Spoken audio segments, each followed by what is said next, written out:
Hey guys, we're Ali and Gary with Roll With Us DMs, professional game masters with over 17 years of experience that also love to go on some side quests with our friends, which you can see here on our channel. Thank you for checking out our videos. If you haven't already, you should quest down to the subscription button and strike the notification bell so you never miss our content. Our links are in the description below. Consider becoming a channel member to access epic perks, including playing in one of our games. Now, on with the video! Hey guys, it's Ali with Roll With Us DMs. This weekend I am planning a St. Patrick's Day one-shot for my friend's Twitch channel, Geeked Out, and I need to get prepping. I'm a little late in the prepping. So I figured I would record what I do for my prep work because, well, I don't use the D&D guide for prepping monsters. Anytime I do, even the most deadly of encounters turns out simply walked all over. And while this one is going to be a cute and fanciful type game and not anything with a deadly encounter, in theory, I still want it to be challenging if they do decide to get into combat. So our group has an inn, and in this inn is a door that has never been opened ever since Tina bought the inn. She gets paid rent for somebody to store stuff underneath the bar, and she's never met the person, but gold appears on the bar every month, and so she doesn't ask any questions. But last time the door was open and they couldn't leave the inn upon closing, so they went down to figure out what was going on, and a fey creature had drawn all over the cave walls underneath the inn of all of the exploits that they talk about in the inn. So we are going to start with today, or on St. Patrick's Day, we're going to start with a note on that door. It's going to read, "The Scarlet Earth Sign. If you want to see your friends again, follow the rainbow past the pumpkin patch and across Big Little Bridge. When you find Quickling's Glade, take a rest, or don't, before moving into Darkling Forest. If you're able to get to Pixie Ridge, you have almost made it as far as you need to be. You will need to have some faith in the giantess's steps as you make your way to my humble abode. Having a flat cake or two with Esmeralda may help with the endeavor. Signed, Marigold Jigagen, Leprechaun Extraordinaire." So pretty much the premise is that this leprechaun has stolen their fey friend, and they need to go rescue him. So as we start off, they're going to see a rainbow as they open the door, and hopefully, as with any D&D campaign, you're never really sure of what the characters are going to do, but you know, it's a one-shot, so in theory, if they want the one-shot to happen, they will follow the prompt. But hopefully they follow the rainbow to try to get to the other end of it. And I will have this door here on the GM layer. As you can see, our fey friend and our leprechaun are also on the GM layer. Hopefully they'll be welcome back into the bar after the one shot. I also have a handout here for the mysterious note that will open so that they can read it at their leisure, you know, anytime throughout the game. So the first thing that it says is to head off to the pumpkin patch. So as they cross over into the Feywild, they will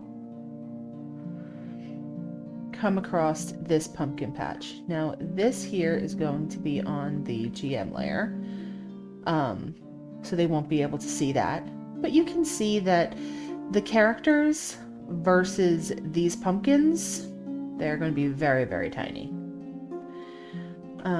This is actually 3 pictures that I have mashed together, and if you want to know how I do things like that, just click back to the next video. Our past refocus that I did shows how I remove backgrounds and use Photo P to mash some images together. But this picture is actually a pumpkin house that I made in Midjourney, a pumpkin patch that I made in Midjourney, and then the rainbow sky that I made, and I kind of mashed them together. So if these guys just move through the pumpkin patch, there won't be any encounter here. They'll hear, as they get closer to the house, they'll hear someone moving around inside the house. But again, if you look at the door compared to the characters, it's a very large door.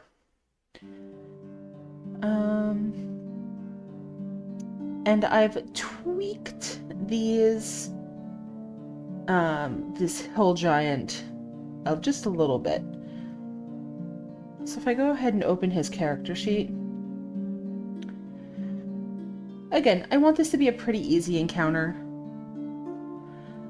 but I have something in here called throw. Character thrown 60 feet. It does 3d10 plus 5 bludgeoning damage. If you look at the hit points, that won't outright kill any of them. I do want the plus 8 to hit though. Plus 8. Okay. So what that'll look like going forward is we hit the throw. So attack is 20 to grab one of the characters.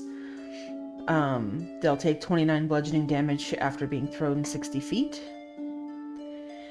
And so our characters have some cool stuff that I want to make sure that they're able to highlight during this, such as Misty Step. If they try to Misty Step while they're being thrown, I'll be good with that. No, you're not actually able to do things like that. Rule of cool. Gurglax has Nimble Escape. I'm not quite sure what that does, but that sounds like something that could work. Chronal Shift, Feather Fall, Vortex Warp, even Saint Famuge's Deflect Missiles. I would absolutely allow if, say, Gurglax was picked up and thrown towards Saint Famuge. If he wants to deflect missiles and try to save his friend from taking as much damage, I would be all for it.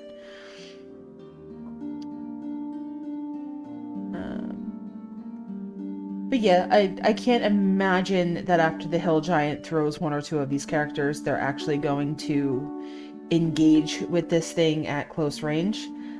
But maybe. This thing only has 105 hit points. Our characters are doing probably 20 hit points worth of damage each turn. So within a round or two, they will have taken out the Hill Giant if they so desire to fight this thing. Again, if they just move on through the pumpkin patch, no problems. The next thing in the letter is to move across Big Little Bridge. Now, of course, we're in the Feywild, so it has to be something different, right?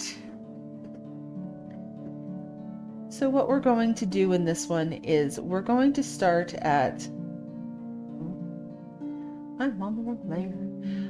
We're going to start at this end of the bridge. And as you start at this end of the bridge, you see that the characters versus the bridge are pretty big. So no problem. They can just start walking across it. As we get to this area of the bridge, though, you see that everything is spaced far apart, and they could easily slip through these holes on this side of the bridge. So I'm going to have them make dexterity saving throws as they go to not fall. And these dexterity saving throws are going to get harder and harder as they get closer and closer to this end of the bridge. It's probably going to start about halfway and we'll see how it goes. But the characters have things like Misty Step if they start to fall or if they just want to get quickly across the bridge. They also have things like Vortex Warp where they can grab someone from falling. They have Feather Fall if they do fall or if they see someone else falling, so that they don't take as much damage when they land. So they have a bunch of different things to get through this. They also have ropes and the normal things that they can use to tie themselves to the bridge, tie themselves to one another. Things of that nature. But when they get across to the other side of the bridge, they're going to be tiny. They are no longer going to be the size that they normally are. At the end of the bridge, they're going to enter into a forest. Of course, the forest is forest is going to be full of treants. Hopefully, they won't antagonize the treants, but we'll see. We're going to have all of these little baby springlings, little treants, come up and try to play with their packs and play with them. And again, all of these images I created through Midjourney. Little sprigs. They're going to come and they're going to play with their packs. They're going to, try to touch things and maybe try to take things from them. They're little kids. And, if these little baby treants are gifted things, then they'll give them some things back.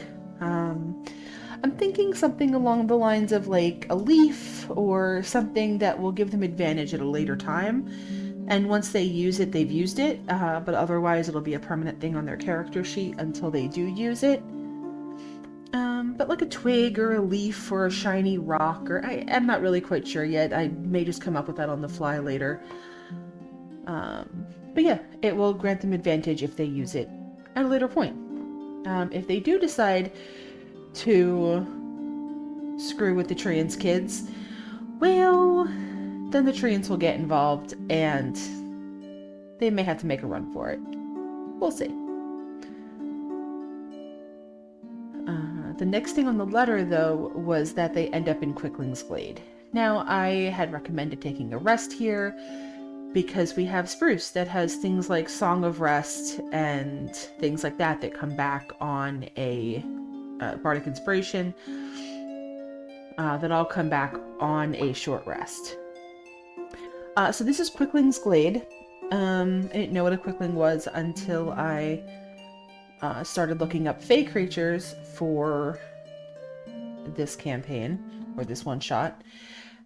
Quicklings are super duper fast, so if they're moving you have disadvantage to hit them, which they're always going to be moving, they're never going to stop moving. But they only have 10 hit points, so 1 hit, 1 kill. They shouldn't be an issue. But I did suggest a short rest here. And if Spruce does something like Song of Rest, where she plays a melody or something like that, the Quicklings will come and listen to her play. If they do anything else to make this area better, then the Quicklings will come and just kind of be happy with them. If they don't, if they just take water or if they just kind of move through it, then the Quicklings will attack them. But we'll see what they do. But this is a super simple encounter, and we will move them through Quickling's Glade. But that will take them into Darkling's Forest. Darklings do not like light.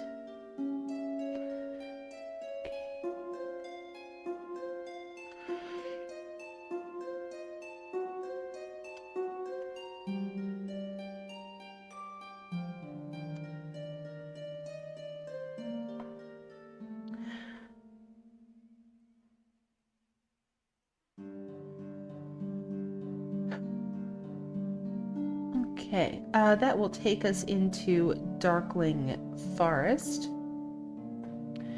Darklings don't like light, so if they have any light sources that they try to use, they will attack them until they put it out. And they have advantage whenever it's dark. And they produce their own darkness. So what I can do is I can put up an aura and can make it dark. So if there are many of them,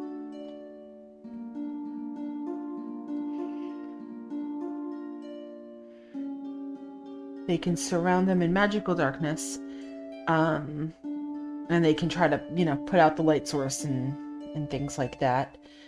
And they can shriek every time a new light is lit.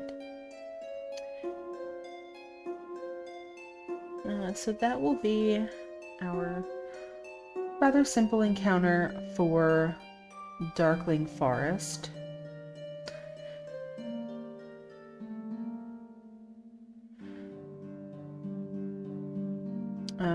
Pixie Ridge. Again, another mid-journey map. Fay Cliff. So what the Pixies are going to do is they are going to cast Sleep on the entire party and then roll them off the cliff. Not nice. You're absolutely correct. Will everybody fail the sleep check? Absolutely not. If I'm lucky to get one person to sleep, I'll be happy. But yeah, they're all going to upcast Sleep at their highest level and put them all to sleep and then roll them off a cliff. They'll wake up halfway down, and then they can do things like Misty Step or Vortex Warp. Let's see what else we got here. Featherfall, Chronal Shift. There's a ton of different things here that they're going to be able to do. And then if they do take damage, we have a paladin and we have a cleric. So there's so much healing in the party, and a monk. So there's so much healing in the party that there should be no problem with them taking the fall damage. But I do have to say that the fall damage will be a lot of damage. So if they do fall and they do hit the ground, then they are looking at 10d6 damage, which is maximum damage in D&D. So they may get knocked unconscious from this. And if they get knocked unconscious, then again, they have the healers to bring them back up. None of them are going to take enough damage to hit negative past their hit points. So at very worst, they'll be making death saving throws. And if you've never seen my games before, my death saving throws are always done as whisperers. With whispering the death saving throws, it at least puts a little bit of pressure on the healer to actually take care of their fallen comrades, and not saying, okay, you're fine, you just passed your two healing saves, it'll be okay, I have at least 2 turns to get to you. No. I want there to be a little pressure. I want there to be a little nervousness. I want there has to be some kind of tension when something goes down. Okay, so that is Pixie Ridge. They will see a house off in the distance as they are following the rainbow. So this is Esmeralda's house. This is the house that they saw in the distance. No, it's not dark, but it's the Feywild, and I love this house and I wanted to use it, so I did. And Esmeralda here is a hag of the Feywild, and she's offering to give them some dinner before they move off to finish up their quest getting to Marigold's house. Now, depending on time and where I'm at, I have a couple more things, but I might cut this a little short. I'm really not quite sure yet. But they can either have pancakes with her or not. Flat cakes with her or not. That's completely up to them. But of course, flat cakes are odd. I love the all-seeing eyeball of her security system above the mantle. That made me happy. But again, mid-journey. These are the flat cakes that they're going to be presented with. Each flat cake is going to look different from the others.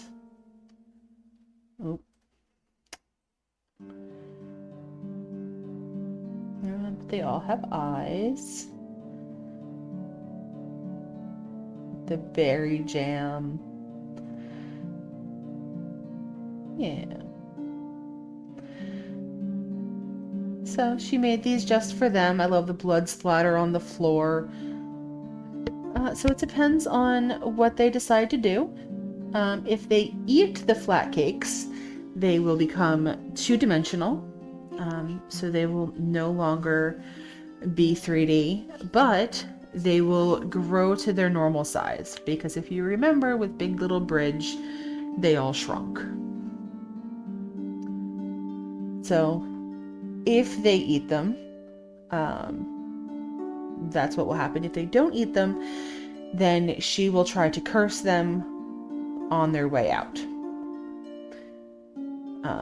So we'll see, again, there's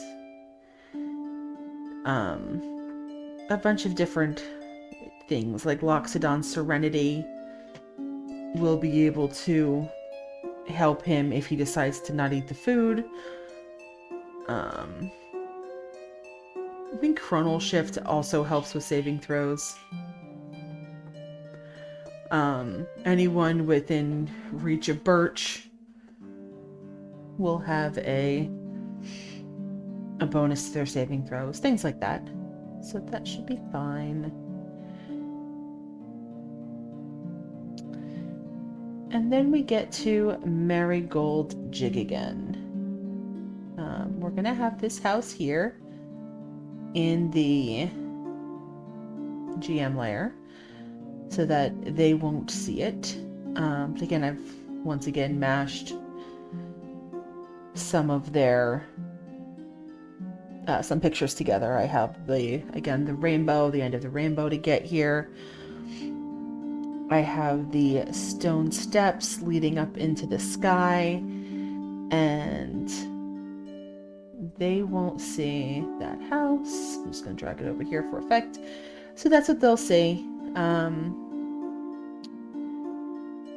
But the end of the letter that they had is, you will need to have some faith in the giantess's steps as you make your way to my humble abode.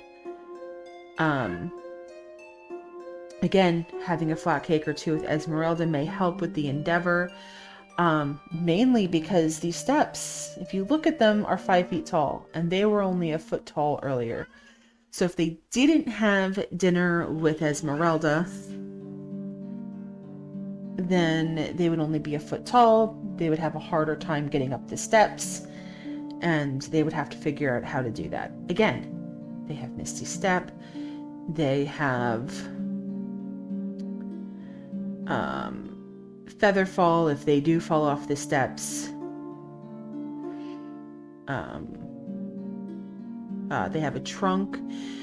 Saint Famouge has a trunk, so he could somehow use his trunk to maybe help reach down and grab packs or whatever to bring them up.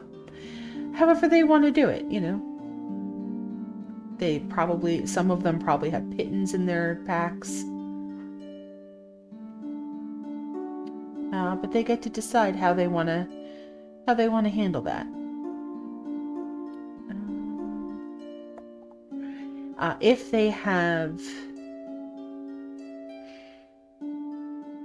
If they have faith in the giantess's steps, they will get up to the door if they take a step off. If they just kind of feel around for it, they're going to feel nothing. Because again, they're not having faith in just taking that step. So yeah, if they feel for the next step, they're not going to get it. But if they just walk off the cliff, then they'll get to the house. Now they're 2D, so they won't be able to just open the door, but they can slide through the crack in the door that was developed just for them to get into. Okay, sliding through that 2D crevice, they will find people in a dining room. The people in the dining room is going to be Marigold Jigagan, their Fae friend, and anyone that's in the chat that has been active, kind of talking or giving boosts to the people that are playing.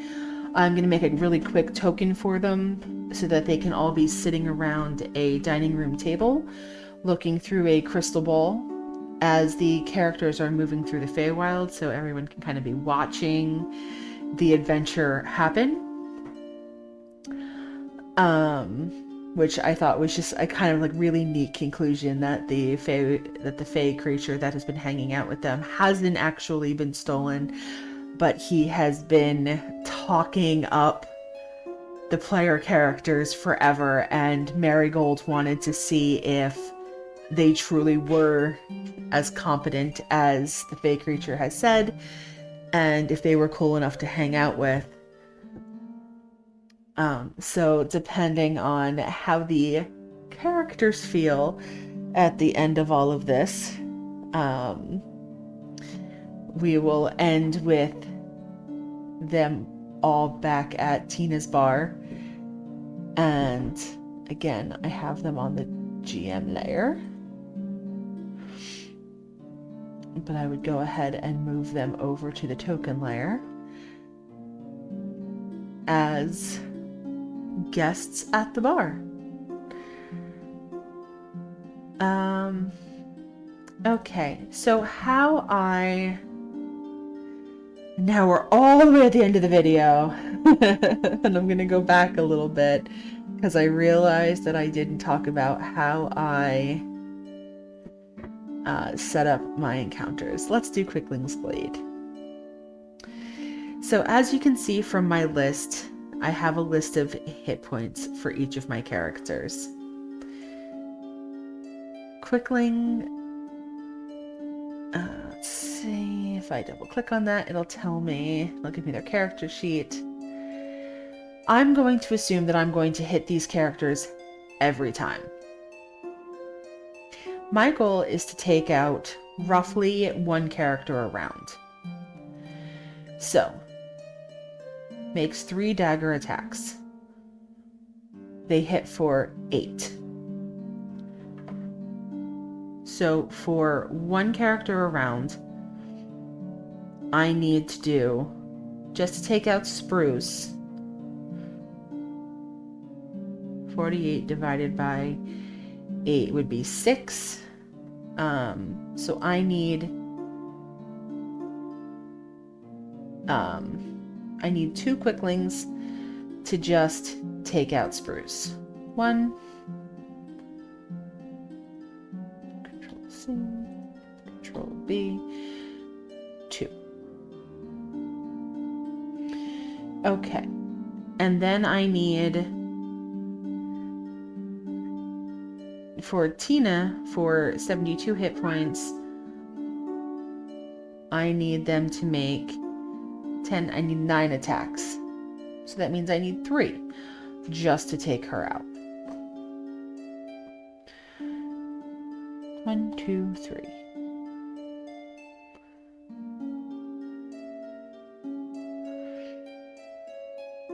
And then for Birch, I need another 6, so I need another 2.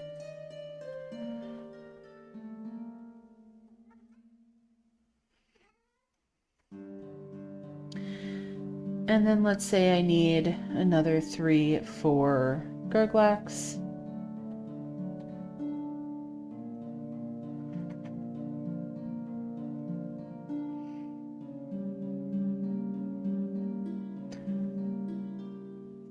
And then I need another 2 for Saint Famouche.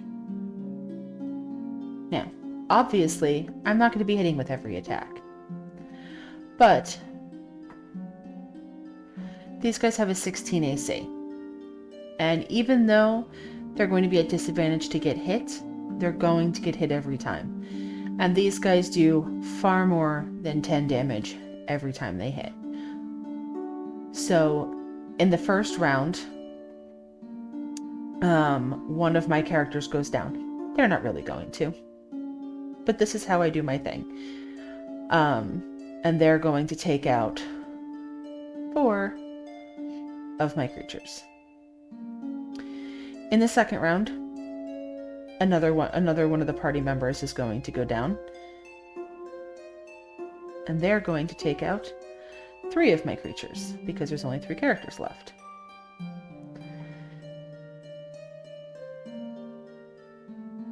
Third round, they're going, another one of my,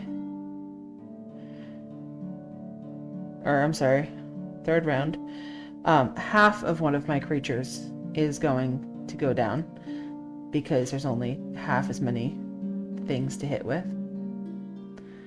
But they're going to take out 2 more.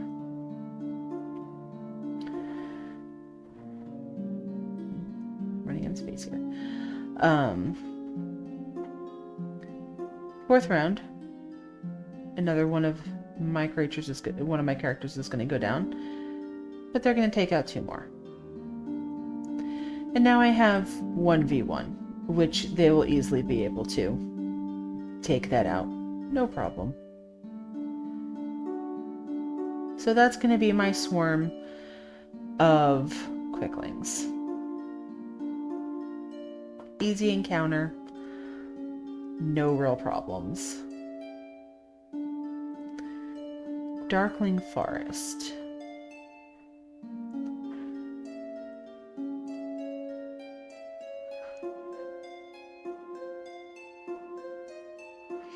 Two melee attacks. These guys are doing 16 damage. 15 still at disadvantage. No problem. Okay. So these guys are doing 32 damage each time. Control C. So we need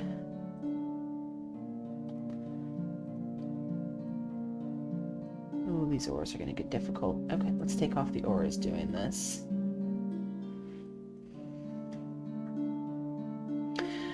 If you want to see me talk about auras and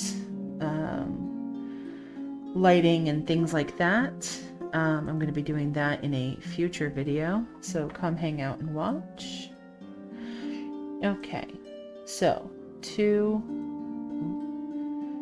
what am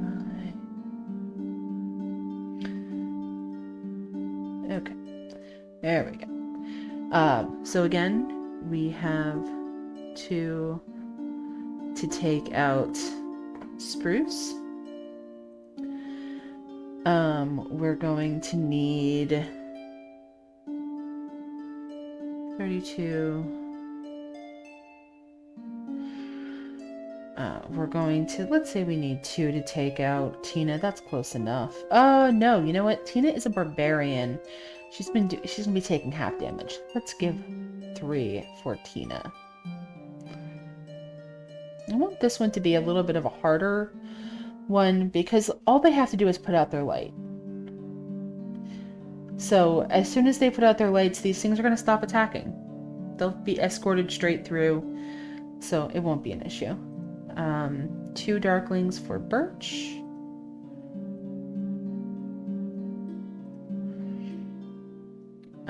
Two Darklings for Gurglax.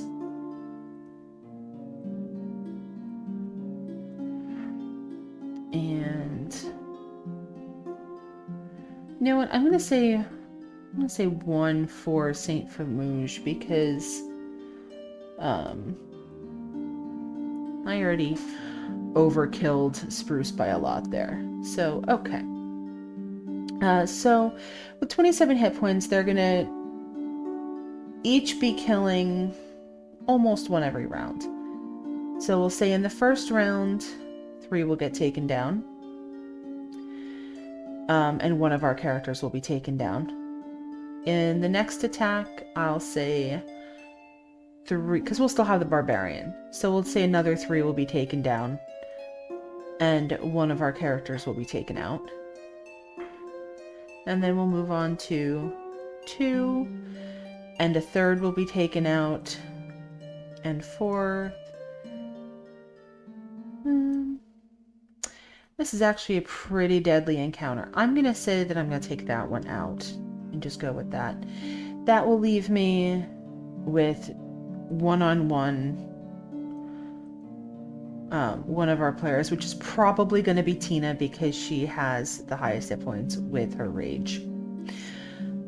Yeah, so that's how I'm going to build that encounter. Again, they don't actually need to fight most of these things. As soon as they put out their lights, the Darklings will just escort them through the forest and they'll be fine. But I think that's how many Darklings I will have. But that's how I balance my encounters. I don't pay much attention to what else the creatures can do. I just pay attention to what damage they're going to be doing. Everything else is kind of gravy because they're not going to be hitting every time. Never. Monsters will hit 50% of the time, roughly, in my experience. If that. Depending on how your characters have built their characters. If they have armor and shields and things like that, then they're going to hit 10% of the time. So those extra abilities will make it a little bit easier for them to hit. But again, it doesn't really matter if they hit or not if you're looking at the max damage they can do. I hope I explained that well. I don't know. It makes sense in my head. I don't know if it'll make sense in yours. I know I'm going to get a lot of grief down in the comments, but honestly, I want to hear it. Tell me how you guys balance your encounters. Let me know. I would love to hear. Thank you so much for listening to me talk today about this St. Patrick's Day event. I'm very excited to run it. Again, it's going to be on the Twitch channel, but this is coming up afterwards because, well, I can't have them looking at what they're going to be fighting ahead of time. So, but yeah, very excited to run for my friend's Twitch channel. We always have a really good time when we play. So we're going to be doing that. And if you want to play in any of our games, please look at the comments, or not the comments, please look at the description down below. It has a link to startplaying.gaming where we run a bunch of different kinds of games on there. Currently I have Aliens, and Lost Mines of Phandelver is just about to start up again. And Dude, Where's My Pants, which is just a really cute one-shot. If you're looking for something to play, just a one-shot. If you're familiar at all with D&D 5th edition, you don't need much experience. You just kind of need to know how to read a character sheet. You wake up with full memory loss, and you kind of go from there and try to figure out what happened the night before. But yeah, thank you so much for hanging out with my short rest today. And now that I am re-energized, I'm going to head off to real work. So have a wonderful day, guys. Enjoy. See ya. Thank you for watching. If you enjoyed the content that you just saw, consider joining one of our games at startplaying.gaming/rollwithusdms.